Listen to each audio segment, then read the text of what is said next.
जय मसीह गेट्समेनी airport church परिवार साथै हामीसँग मिडियामा सङ्गति गरिराख्नु भएको आदरणीय दाजुभाइ दिदीबहिनीहरू, तपाईँलाई सधैँ झैँ यो कार्यक्रममा स्वागत भन्न चाहन्छु।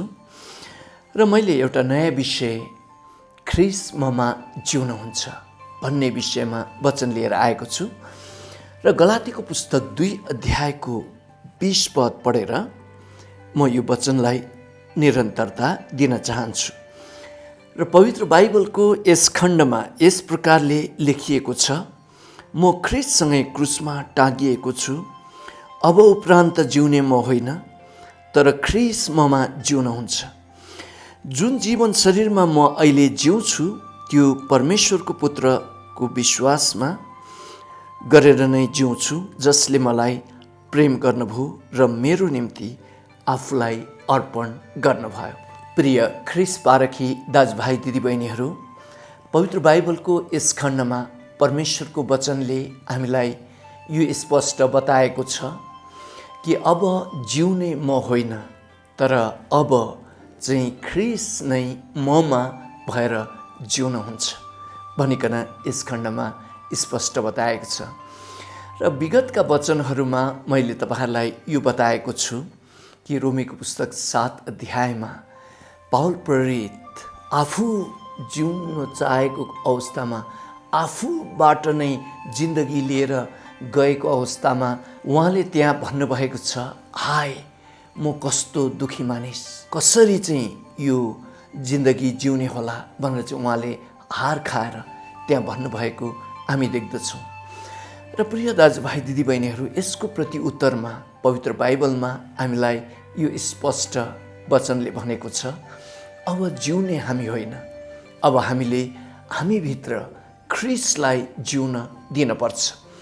अघि हामीले गलातीको पुस्तक 2 अध्यायको 20 पदमा अब ममा ख्रीष्ट जिउन हुन्छ भनेर चाहिँ त्यहाँ लेखेको कुराहरू हामीले अघि पढेका थियौँ प्रिय दाजुभाइ दिदीबहिनीहरू। र हामी आफैले हाम्रो शरीरको तागतले, ज्ञान बुद्धिले, असल र खराबको ज्ञानले हामीले जिन्दगी जिउने कोसिस गरिएको खण्डमा हामी त्यो हाय भन्ने अवस्थामा हामी पुग्दछौँ।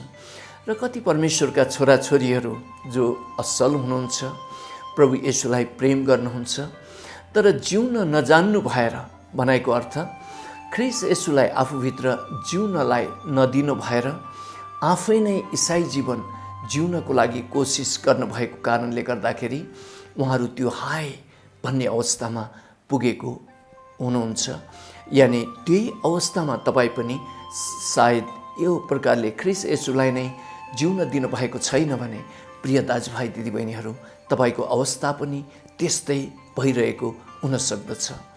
तर आजको वचनले, यानि आजको जो शीर्षकले चाहिँ हामीलाई यो स्पष्ट गरेको छ, अब यो जिन्दगी हामी शरीरको जो तागतले, आफ्नै ज्ञान बुद्धिले हामीले विजय इसाई जीवन हामी जिउन सक्दैनौँ। अब हामीले चाहिँ प्रभु, मैले आफ्नै ज्ञानले, आफ्नै बुद्धिले म जिन्दगी लिएर जाँदा जाँदा मैले धेरै एक्सिडेन्ट जिन्दगीमा गरिसकेँ, मैले धेरैचोटि हाय म कस्तो दुखी मानिस, यो पापी स्वभावको शरीरबाट मलाई केले बचाउला भन्ने जस्तो तपाईँले महसुसहरू गरिसक्नु भएको हुन सक्दछ प्रिय दाजुभाइ दिदीबहिनीहरू। र यसको सानो उदाहरणको लागि चाहिँ तपाईँले कतिपल्ट चाहिँ म बिहान उठेर यति अध्याय बाइबल पढ्छु भन्नुभयो, तपाईँले पढ्न सक्नु भएन। तपाईँले कतिपल्ट म चाहिँ अब यति समय चाहिँ प्रार्थनामा प्रभुसँग बिताउँछु भनिकन यो प्रकारको निर्णय गर्नुभयो, तर तपाईँले गर्न सक्नु भएन। र कतिपल्ट म अब यो प्रकारको खाना मात्रै खान्छु, यो चिप्लो चाप्लोहरू यस्तो प्रकारको कुराहरू खान्न भनेर चाहिँ तपाईँले कतिचोटि निर्णय गर्नुभयो, भरे फेरि शरीरतिर मन लगाउनु भएर त्यही चिप्लो चाप्लो लगायत ती कुराहरू नै खानुभयो। र यी सबै कुराहरू फेरि तपाईँ चाहिँ फर्किनु भएर त्यही लडेको अवस्थामा आफूलाई देखिराख्नु हुँदाखेरि तपाईँको भित्री हृदयमा कता कता हाय म कस्तो दुखी मानिस, यो पापी शरीरको स्वभावबाट मलाई केले बचाउला भन्ने अवस्थामा तपाईँ पनि पुग्नु भएको हुन सक्दछ, म पनि एकपटक पुगेको व्यक्ति हुँ प्रिय दाजुभाइ दिदीबहिनीहरू। तर पवित्र बाइबलले त हामी आफै कोसिस गरेर असल हुन हामी सक्दैनौँ भनेर चाहिँ पवित्र बाइबलले स्पष्ट बताइसकेको छ। र पवित्र बाइबलको वचनमा परमेश्वरले त्यो भनिसक्नु भएको छ, अब हामीभित्र पवित्र आत्मा परमेश्वरलाई काम गर्न दिन पर्दछ। अब आफ्नो विचारमा होइन, तर जे कुराहरू गर्न चाहनुहुन्छ त्यो समयमा एक स्टेप मुनि, यो मनबाट एक स्टेप मुनि यता हृदयमा मन लगाउनु भएर, हृदयतिर चाहिँ विचार गर्नु भएर, प्रभु म त आफ्नो जिन्दगीमा यी विभिन्न प्रकारको समस्या आउँदाखेरि आफैले समाधान गर्ने कोसिस गर्दा गर्दा म त हत्तु भइसकेँ, म हारिसकेँ। तर अब जीवित परमेश्वर बाबु, म तपाईँको तरिकाले चल्न चाहन्छु। म आफूले नै जिन्दगी लिएर जाँदाखेरि म धेरैचोटि असफल भइसकेँ, म निराश अवस्थामा गइसकेँ। अब तपाईँले मलाई भन्नुहोस् यो समस्या मैले कसरी समाधान गर्ने। अब प्रभु म त कतिचोटि बिहान उठेर यति बजीदेखि यति बजी प्रार्थना गर्छु भनेर चाहिँ कति समय मैले त्यो प्रकारको कुराहरू तपाईँको अगाडि राखिसकेँ। साथै मैले त्यो प्रकारले निर्णय गरेँ, म बाइबल यति अध्याय चाहिँ दिनमा पढ्दछु, यति समय परमेश्वरलाई दिन्छु भनेर मैले कति समय तपाईँसँग ती कुराहरू गरिसकेँ। फेरि पनि लडेँ भनेर चाहिँ जब तपाईँले त्यसो भन्नुहुन्छ, हाय म कस्तो दुखी मानिस, यो पापी शरीरको स्वभावबाट मलाई केले बचाउने भन्ने अवस्थामा जब तपाईँ पुग्नुहुन्छ प्रिय दाजुभाइ दिदीबहिनीहरू, यो अवस्थामा प्रभु अब म जिउन आफै सक्ने रहेनछु। मेरो जिन्दगीलाई सफल अवस्थामा म आफै लिएर जानको लागि मैले हार खाएको मैले महसुस गरेँ। अब मलाई तपाईँको जरुरत छ र पवित्र आत्मा परमेश्वर अब मलाई तपाईँले सहायता गर्नुहोस्, मलाई सिकाउनुहोस्। अब म भित्र भएर तपाईँले मलाई चलाउनुहोस्। मैले आफ्नो जिन्दगीको जो गाडीलाई चालक बनेर आफै चालक बनेर कुदाउँदा म थाकिसकेँ। अब तपाईँ जीवित परमेश्वरले नै मेरो जीवनको गाडीलाई तपाईँले हाँकिदिनुहोस्। म साइडमा बस्छु, अब ड्राइभरको सिट चाहिँ म तपाईँलाई दिन्छु भनेर चाहिँ जुन अवस्थामा तपाईँ पुग्नुहुन्छ त्यो समयमा प्रिय दाजुभाइ दिदीबहिनीहरू, तपाईँले प्रेरितको पुस्तक 1 अध्यायको 8 पदलाई सम्झना गर्न सक्नुहुन्छ। जब पवित्र आत्मा आउन भएपछि तिमीहरूले शक्ति पाउनेछौ, तिमीहरू यरुशलेममा, यहुदियामा, समारियामा र संसारको हरेक क्षेत्रमा मेरो गवाह बन्न सक्छौ भनिकन त्यहाँ प्रभु येशूले भन्नुभएको छ। प्रिय दाजुभाइ दिदीबहिनीहरू, हामीले जिन्दगीलाई यानि हाम्रो पापी शरीरको स्वभाव अनुसार हामीले राम्रो इसाई जीवन जो गवाही अनुसार नै जिउन नसकेको कुरा नै त्यही नै हो। हाम्रो आत्मिकी तागत नभएर नै हामी त्यो प्रकारले लडिरहेको अवस्थाहरू हो। त्यो सम्बन्धी त प्रभु येशूले प्रेरितको पुस्तक 1 अध्यायको 8 पदमा उहाँले यो स्पष्ट भन्नुभयो, अब पवित्र आत्मा आउन भएपछि तिमीहरूले शक्ति पाउनेछौ, तिमीहरू यरुशलेममा, यहुदियामा, समारियामा र संसारको हरेक क्षेत्रमा मेरो गवाह हुन सक्नेछौ। जब ख्रिस्टको गवाह तपाईँ बन्न सक्नुहुन्छ, जब ख्रिस्टको गवाह म बन्न सक्छु, त्यो अवस्थामा हामीले एक विजय इसाई जीवन जिएको भनिकन ठहरन्दछ प्रिय दाजुभाइ दिदीबहिनीहरू। र हामीले त्यही कुराहरू सम्बन्धी नै अघि गलातीको पुस्तक 2 अध्यायको 20 पदमा अब जिउने म होइन, अब ख्रिस्ट ममा जिउनुहुन्छ भनेर चाहिँ त्यहाँ पावल प्रेरितले भन्नुभएको हो प्रिय दाजुभाइ दिदीबहिनीहरू। र पवित्र बाइबलको जो पहिलो कोरिन्थीको पुस्तक 3 अध्यायको 16 र 17 पदमा पनि यही भनिएको छ कि हाम्रो शरीर चाहिँ त्यो समयदेखि जब हामी प्रभुमा नै भर पर्दछौँ, त्यो समयदेखि चाहिँ अब हाम्रो शरीर चाहिँ पवित्र आत्माको मन्दिर बन्न जाँदछ। अब हाम्रो कमजोर शरीरलाई पवित्र आत्मा परमेश्वरले चलाउन सुरु गर्नुहुन्छ। अब तपाईँले आफ्नो शरीरलाई प्रार्थना गर्नको लागि जबरजस्ती बनाएर चाहिँ तपाईँले राख्न पर्दैन। अब पवित्र आत्मा परमेश्वरले नै तपाईँको शरीरलाई प्रार्थना गर्ने अवस्थामा ल्याउनुहुन्छ।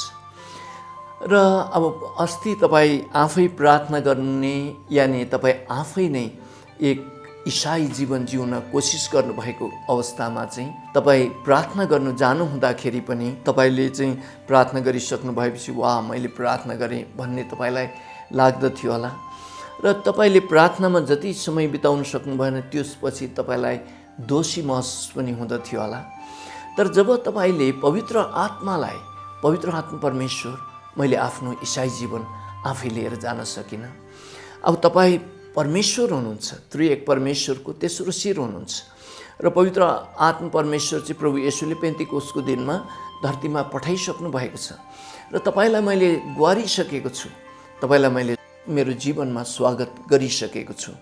अब तपाईँ पवित्र आत्मा परमेश्वरले नै मलाई एक विजयी इसाई जीवन जिउनको लागि बनाइदिनुहोस् भनेर चाहिँ भन्नुभयो भने अब तपाईँले जो भार बोकिराख्नु भएको थियो त्यो भार चाहिँ तपाईँले पवित्र आत्मा परमेश्वरलाई त्यो भार सुम्पिदिनु भयो। अब पहिला आफूले आफ्नै तागतले प्रार्थना गर्नुहुँदाखेरि तपाईँले प्रभु मलाई यो चाहियो भनेर चाहिँ त्यसरी एकदमै तडपिनुहुन्थ्यो भने अब तपाईँले ख्रिस्टलाई आफूभित्र जिउन दिइसक्नुभयो। पवित्र आत्मा परमेश्वर तपाईँले नै मेरो जिन्दगी चलाउनुहोस् भनेर चाहिँ तपाईँले भनिसक्नु भयो र तपाईँले विश्वास गरिसक्नु भयो भने तपाईँलाई साइकलको आवश्यकता थियो, तपाईँले प्रार्थनामा जानुभयो र साइकल माग्नुभयो ख्रिस्ट येशूको नाउँमा। अब तपाईँ कहिले साइकल पाउने भनेर तडपिनुहुन्न। अब तपाईँले त त्यो पछि यहाँ प्रभु येशूले मर्कुसको पुस्तक 11:24 भन्नुभए जस्तै जे तिमीहरूले माग्दछौ त्यो पाइसकेको छु भनेर विश्वास गर र त्यो तिमीहरूको हुनेछ भन्ने जस्तो अवस्थामा पो अब तपाईँ पुग्न हुँदछ। कारण तपाईँको प्रार्थना पनि अब पवित्र आत्मा परमेश्वरले नै मध्यस्थबाट गर्न सुरु गर्नुभएको हुँदछ र यो अवस्थामा तपाईँले त्यो प्रार्थना फेरि कहिले साइकल पाउने होला भनेर दोहोऱ्याएकै तपाईँले गर्नुहुने छैन। कारण तपाईँ त अब परमेश्वरमा भर पर्नु भएको छ। तपाईँले आफ्नो जीवन प्रभुलाई चलाउन दिनुभएको छ र प्रभु येशूले मर्कुसको पुस्तक 11:24 भन्नुभएको कुरा चाहिँ अब तपाईँको जीवनमा लागू भएको छ र अब तपाईँ होइन प्रभु स्वयं नै जिउन सुरु गर्नुभएको कारणले गर्दा अब तपाईँले विश्वासमा त्यो साइकल देख्न सुरु गर्नुहुनेछ। तपाईँले फेरि अर्कोपल्ट प्रार्थना गर्नुहुँदाखेरि प्रभु मलाई साइकल दिनुहोस् भनेर तपाईँले त्यस प्रकारले प्रार्थना गर्नुहुने छैन। प्रभु धन्यवाद छ, तपाईँले मलाई साइकल दिइसक्नु भएको छ, मैले देख्न मात्रै बाँकी छ। काहीँ न काहीँ कतै न कतै कुनै न कुनै प्रकारले तपाईँले साइकल जुटाइसक्नु भएको छ। अब तपाईँको प्रार्थना त धन्यवादमा पो परिणत हुन सुरु गर्दछ प्रिय दाजुभाइ दिदीबहिनीहरू। तर जब हामी आफ्नै तरिकाले जीवन लिएर जाँदछौँ, इसाई जीवन आफ्नै कोसिसबाट जिउँदछौँ, यो अवस्थामा चाहिँ बिहान पनि प्रभु मलाई एउटा साइकलको जरुरत छ भन्नुभयो। दिउँसो प्रार्थना गर्नुहुँदाखेरि पनि प्रभु मलाई एउटा साइकलको जरुरत छ, मलाई साइकल जुटाइदिनुहोस् भन्नु होला। फेरि बेलुकी प्रार्थना गर्नुहुँदा पनि प्रभु मलाई साइकल जुटाइदिनुहोस् भन्नु होला।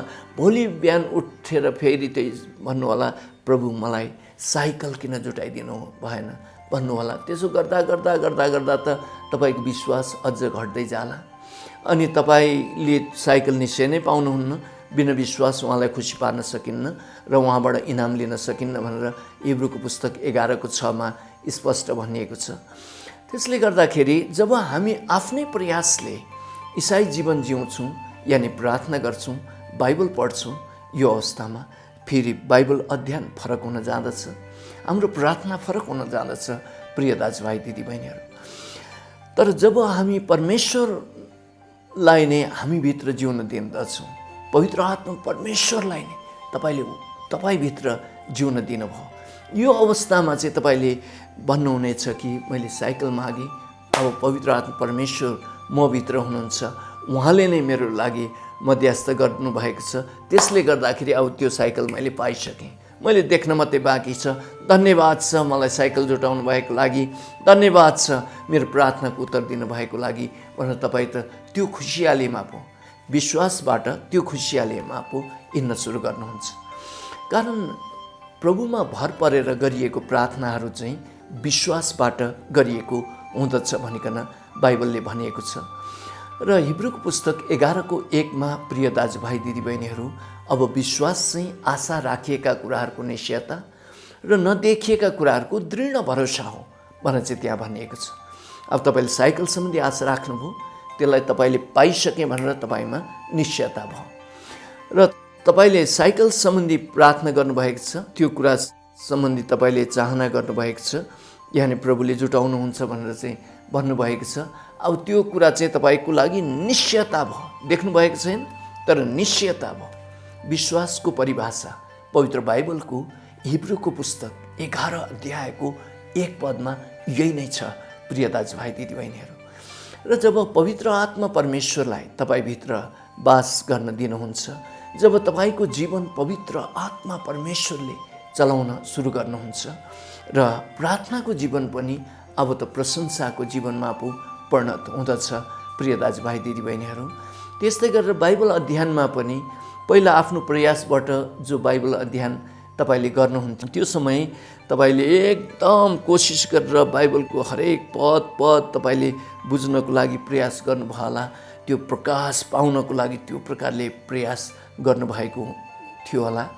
तर त्यो अवस्थामा तपाईँको मन कता कता उड्यो, फेरि तपाईँले दोषी महसुस गर्नुभयो र बाइबलको 5 अध्याय पढिसक्नुभयो, तपाईँले केही पनि बुझ्न भएन। र यो प्रकारको अवस्थामा तपाईँलाई दुष्ट आत्माले दोष लगाउन सुरु गर्न सक्दछ प्रिय दाजुभाइ दिदीबहिनीहरू।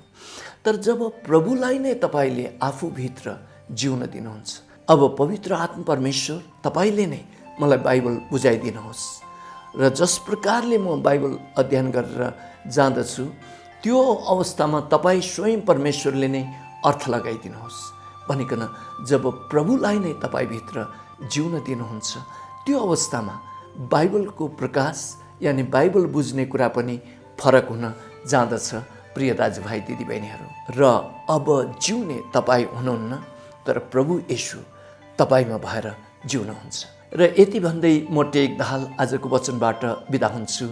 जय मसीह।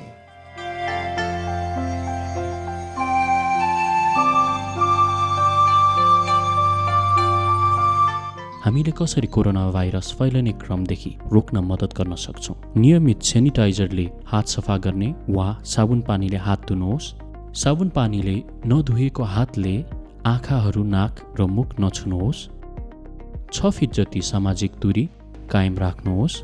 हाँच्यौँ गर्दा आफ्नो कुइनो वा रुमालले छोप्नुहोस्। बाहिर जाँदा वा भिडमा अनिवार्य मास्क लगाउनुहोस्। यदि तपाईँलाई रुगा खोकी, ज्वरो वा सास फेर्न समस्या भएको छ भने तुरुन्तै नजिकैको स्वास्थ्य चौकीमा सम्पर्क गर्नुहोस्। गेटसेमने एयरपोर्ट चर्च स्वास्थ्य विभाग। धन्यवाद।